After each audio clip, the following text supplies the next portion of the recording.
திடீர்னு வந்துருச்சு வெளியில. எத்தனையோ லட்சம் ஆமெல்லாம் கடலுக்குள்ள இருந்து வந்துருச்சான். முட்டை போட வந்துச்சுடி.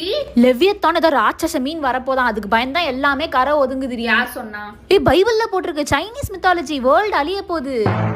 ஃபிஷ் வருது, ஆமை வருது, எல்லாம் வருது. எனக்கு அடுத்த வாரம் எக்ஸாம் வருது. வந்துருச்சு ஆல்மோஸ்ட் வந்துருச்சு. இப்போ நீங்க சொன்னதெல்லாம் வருது, உலகம் அழியுதுன்னா எனக்கு இன்னைக்கு சொல்லுங்க. எனக்கு எக்ஸாம் இருக்கு, என்னால படிச்சு டைம் வேஸ்ட் பண்ண முடியாது. உலகம் அழிய போதுன்னா நான் ஏன் படிக்கணும் சொல்லுங்க? வாங்க எல்லாரும் ஃபன்னா என்ஜாய் பண்ணலாம். எண்ட் ஆஃப் தி வேர்ல்ட் அதை விட்டுட்டு எனக்கு படிக்க வைக்காதீங்க. ஓகே, வருதுன்னா சொல்லுங்க, நான் எக்ஸாமை கட் அடிச்சிடுவேன். எக்ஸாம்க்கு லீவ் விடுவாங்களா? ஸ்கூல் லீவ் விடுவாங்களா? அந்த இன்ஃபர்மேஷனை சொல்லுங்க. இப்படி தேவையில்லாதெல்லாம் கொண்டு வராதீங்க. நல்லா பேசினே இரு சரியா? படிக்காத, அதை தவிர்த்து மத்த எல்லாமே பண்ணு.